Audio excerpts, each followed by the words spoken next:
Story 1. Those who come back on Christmas, I'll never forget the Christmas when they came back. It had been 11 years since that fire, since the night our house burned down with my younger brother Marc inside.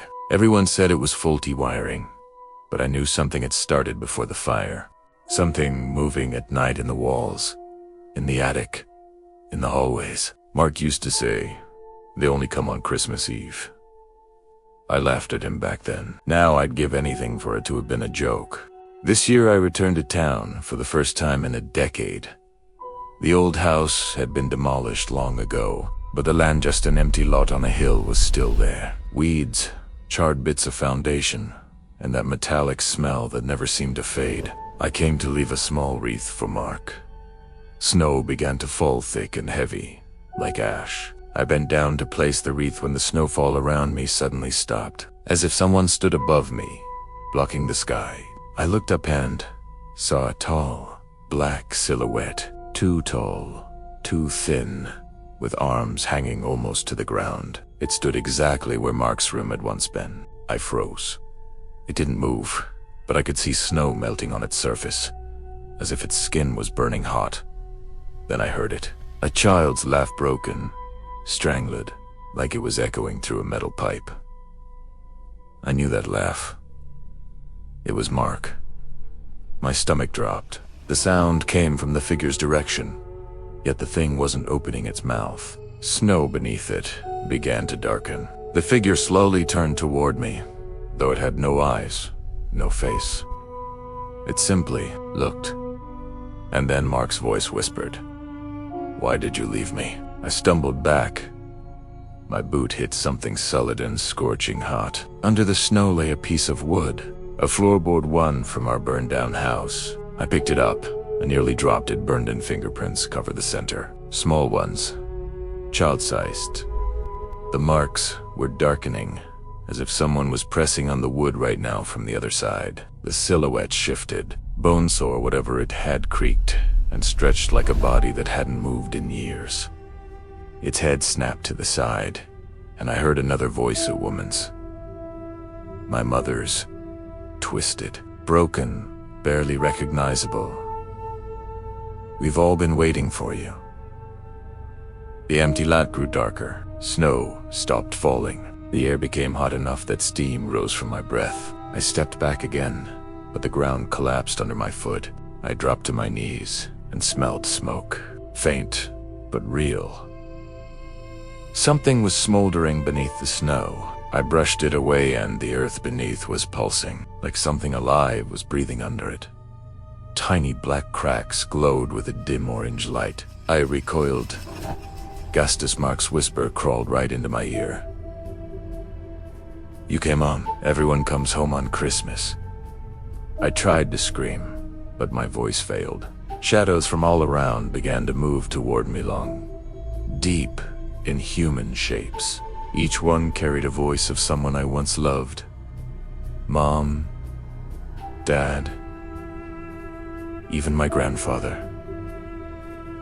They all died in different years, but their voices were here, calling me. I bolted across the field, but the ground behind me burst into flame with every step, as if something was following close, scorching the earth beneath its feet. When I reached my car, the door swung open by itself. A small handprint appeared on the inside of the windshield, glowing red, fresh.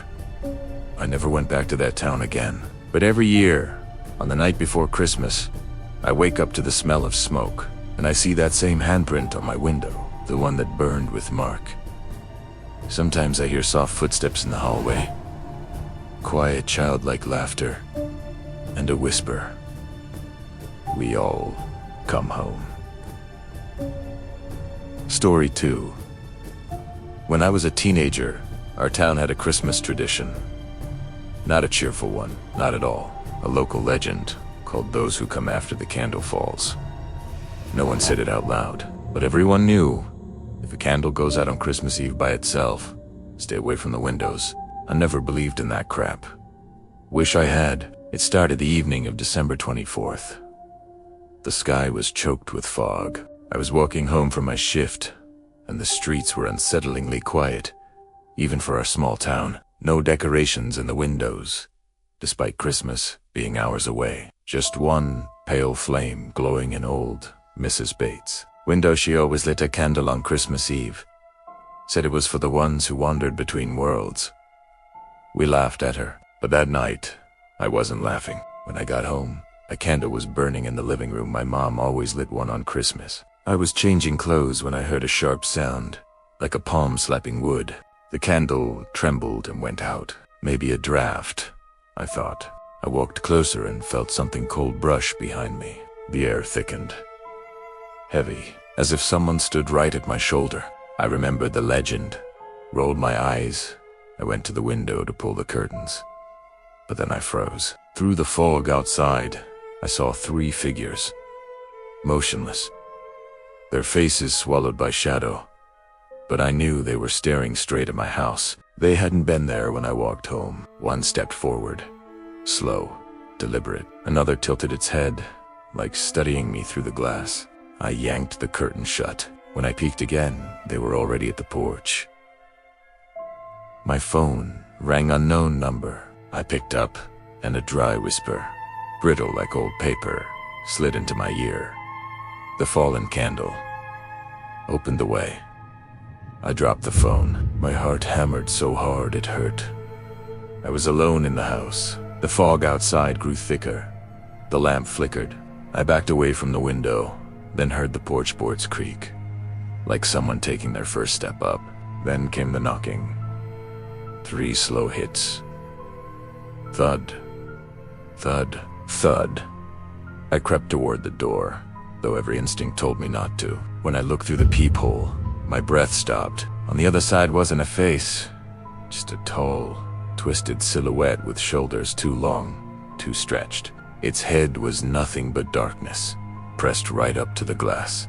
It lifted a hand and dragged its fingers across the door. Wood groaned like it was being crushed. I backed away, but then I heard something else. A faint scraping from the ceiling. A dim glow flickered above the hallway, as if someone held a candle there.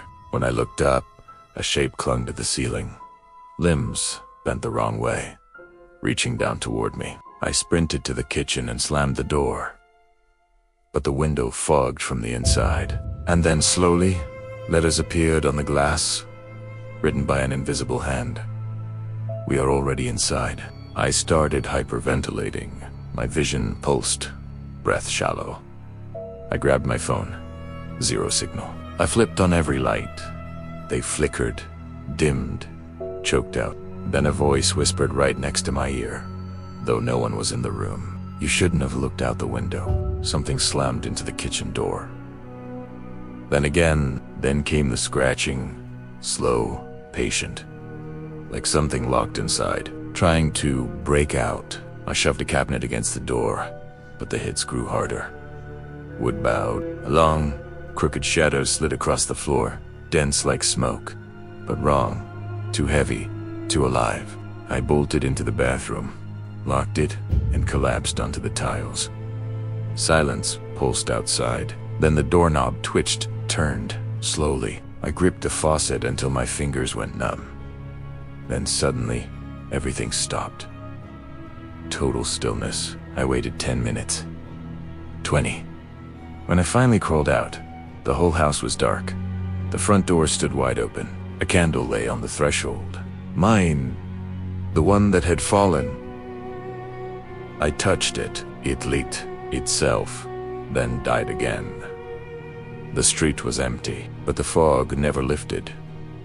Not until sunrise. Later I learned Mrs. Bates died that same night. They found her by the window. Her candle had fallen too. Words were smeared across her glass, written by a single finger. She saw them. I don't light candles on Christmas anymore, and I don't get near windows after midnight, because sometimes, when a bulb flickers, I still catch a glimpse of something behind me. 3 figures, waiting for the candle to fall again. Story 3. The Red Mask on Christmas Eve. I knew something was wrong with our neighborhood long before he showed up, but that Christmas Eve taught me how close real fear can get. It started in the middle of the night, when a quiet, deliberate crunch came from the alley across my house, like someone slowly crushing snow in their hand. I looked out my window and saw a figure. Tall, completely still, dressed in black from head to toe, except for the bright red mask glowing on its face. It looked like a face, carved out of bloody plastic. He stood in the middle of the street, staring directly at my window. He didn't move, didn't hide, just waited there, like he wanted me to notice him. And when I finally did, the mask tilted to the side, in that slow, unnatural way people do when they're studying something. It felt like I was being inspected. Chosen. I turned off the lights, but his silhouette didn't fade. Through the blinds, I saw him take a few careful steps closer. No hurry, almost no sound, just the dry crunch of snow. I tried to convince myself it was a drunk neighbor or some kind of prank, but then he lifted one long, dark, unnaturally thin arm and pointed straight at my window. No waving, no threat, just a single, frozen gesture. When the police arrived, the street was empty. No tracks, no footprints, nothing. Only a small Christmas card left on my mailbox. Inside it was a single line. You turned your lights on. Now it's my turn. The next night, hell started. At first I heard something scraping along the outside wall of my house. Not nails. Something wider, heavier. It moved under my bedroom window, then along the siding. And suddenly the sound shifted above my head, onto their roof. Someone was walking up there, slowly, measuring each step, and then silence. Thick, crushing silence. I tried to calm myself, until something slammed into my window, hard enough to rattle the frame. I ran to the glass, and there, on the thin frost, was a handprint. Huge, wide, with long, stretched fingers. The print was warm. It was literally melting the frost around it. My garage alarm went off next. I rushed into the hallway, and at that exact moment, someone hammered on the front door. 3 brutal hits, not on the lock, dead center. Like they wanted to break it down. The wood groaned. I heard breathing on the other side.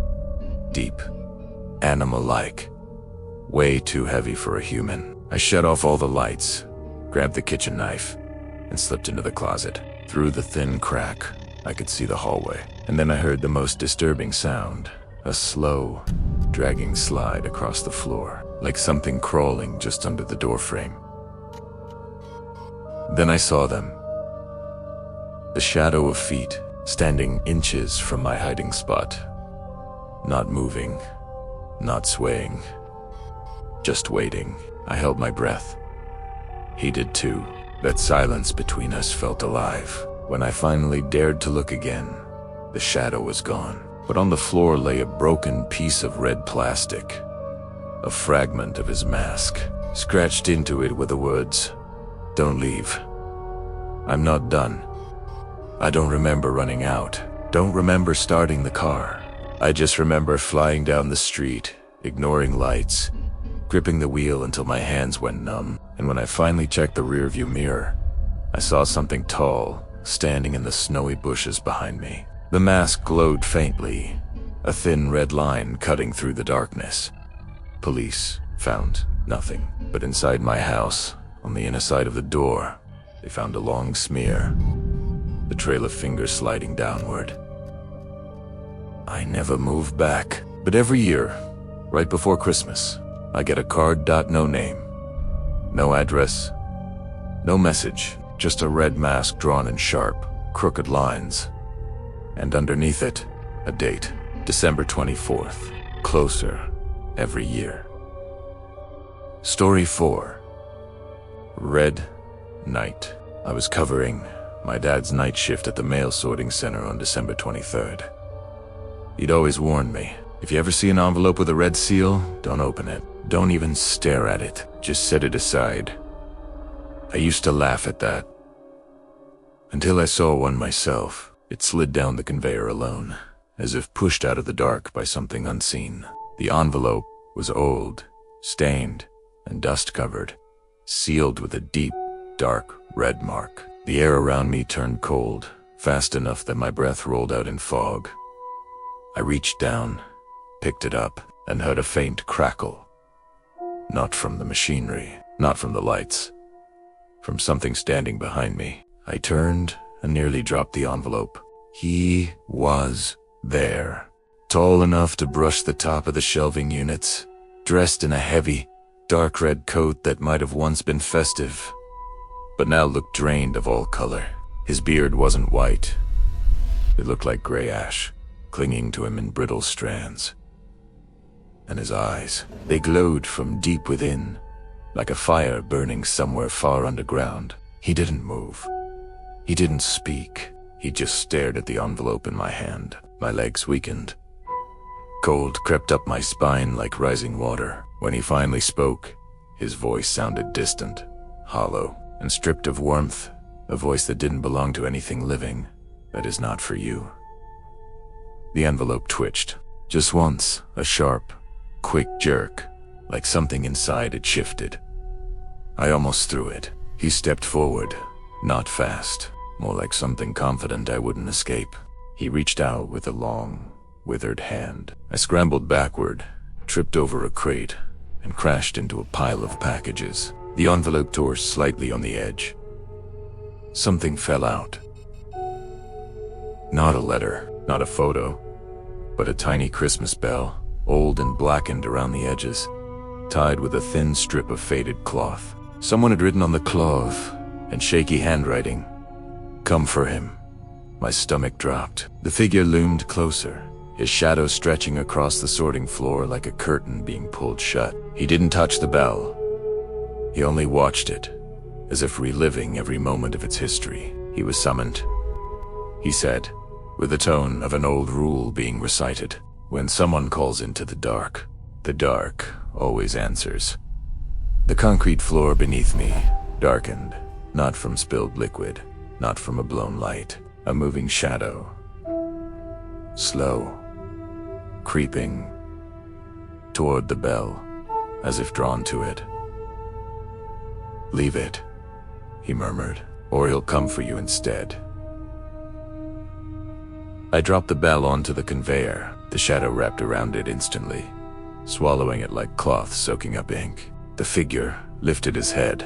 For a moment, I thought he smiled, but there was nothing human in that shape of mouth. "You opened it," he whispered. "Not you. Not this year. But next Christmas we'll see." He turned, took a few slow steps. The lights flickered, and he vanished. No sound, no trace. The conveyor hummed back to life. The cold withdrew, but the feeling that he was still somewhere nearby didn't fade until dawn. When my father arrived and saw my face, he exhaled sharply. "You saw him." I didn't ask how he knew. He walked to the conveyor, staring at the spot where the bell had been swallowed. "Someone rang into the night," he whispered. "And now, someone answered. I quit the job after that. But every year, on the night of December 23rd, someone leaves a tiny bell at my doorstep. Cold, silent, without a note. And when I touch it, it trembles, as if reacting to the breath of someone standing just outside the door, waiting.